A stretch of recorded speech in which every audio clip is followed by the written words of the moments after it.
भगवत गीता, रामचरितमानस, श्रीमद् भागवत, इन दिव्य ग्रंथों का जब हम पाठ करेंगे तो जो 7 दिन में आप भूलेंगे ना, वो नहीं भूलने वाले। यहाँ 7 दिन में हमने बहुत कम भगवान की लीलाएं और यश का वर्णन किया है।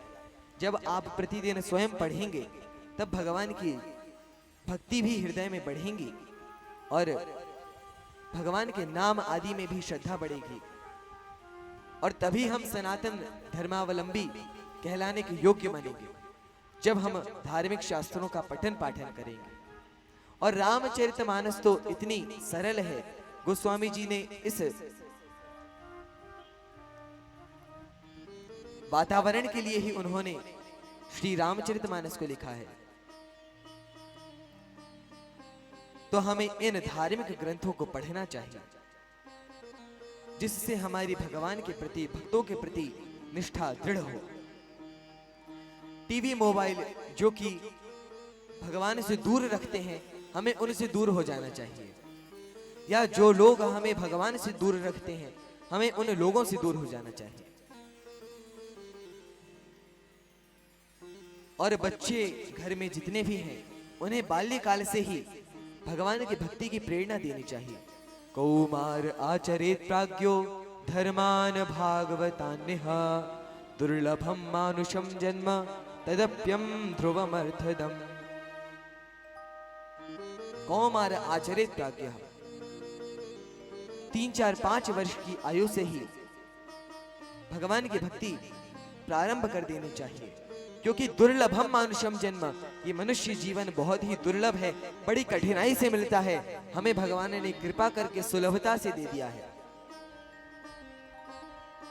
इसीलिए अब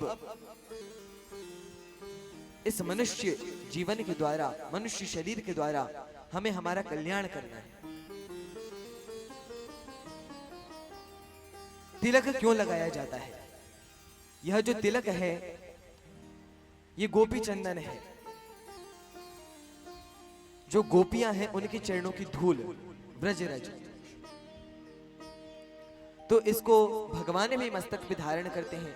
यह भगवान की चरण धूली है, इसीलिए हम सदा भगवान का स्मरण बना रहे, इसीलिए तिलक को धारण करते हैं। यदि आपके सिर पे तिलक है अथवा गले में कंठी है और आपकी मृत्यु हो गई, तो 100% आपको भगवान का धाम ही मिलेगा। तुलसी की महिमा भी हम सभी ने कल श्रवण करी थी, आप सभी कल आए ही होंगे, यह आशा की जा सकती है। तो तुलसी की भी बड़ी महिमा है, हमने कल श्रवण करी। इसीलिए गले में कंठी पहने, और जो कंठी पहनने के बाद नहीं खाना चाहिए, नहीं पीना चाहिए, उन नियमों का भी आप ध्यान रखें। एकादशी व्रत भगवान को बहुत अधिक प्रिय है, इसीलिए हर 15 दिन में जो एकादशी आती है, और कोई व्रत करे ना करे, एकादशी का तो कम से कम व्रत करना ही चाहिए। यह हरिवासर है, माधव तिथि है, भगवान का ही दिन है यह। इसीलिए जो भी इस दिन अन्न नहीं खाता, भगवान उससे प्रसन्न रहते हैं, और जो अन्न खाता है उसको माता पिता, गुरु और गाय को मार के खाने के समान पाप मिलता है, और प्रायश्चित भी करना पड़ता है, नरक में जाता है वह। अन्न में पाप का निवास होता है।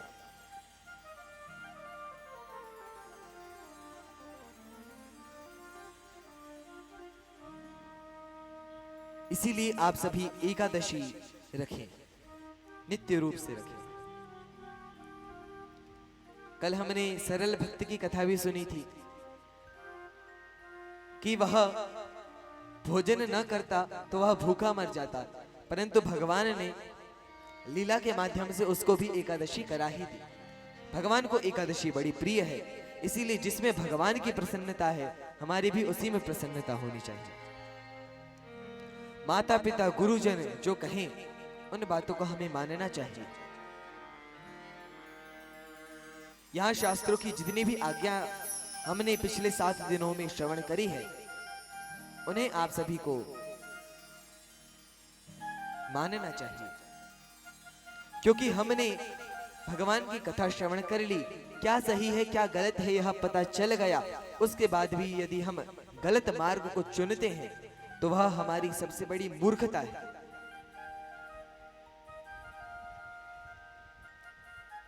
जहां पे भी आप रहें वहां पे गौ सेवा अवश्य करते रहें, क्योंकि भगवान गायों से भक्तों से बहुत अधिक प्रेम करते हैं। तो जहां पे भी गाय ब्राह्मण संत दिखें उनकी सेवा करनी चाहिए। यदि कोई वेश मात्र से भी साधु है तो उसका भी सम्मान करना चाहिए, क्योंकि आपकी जितनी श्रद्धा है उसके अनुसार आपको फल मिलेगा। यदि वह संत ब्राह्मण उसमें उतने पुण्य भले ही ना हो, परंतु आपको अपनी श्रद्धा के अनुसार उसका फल मिलेगा। यदि ब्राह्मण ब्राह्मणोचित कर्मों से शून्य है, उसको तो वह पाप लगेगा ही लगेगा। और इन सब बातों में सबसे अधिक महत्वपूर्ण, जितना हो जैसा हो भगवान का नाम जपते रहें, क्योंकि हम 7 दिन में हमने बस यही सुना है क्या कि भगवान के नाम के सिवाय कोई दूसरा उपाय नहीं।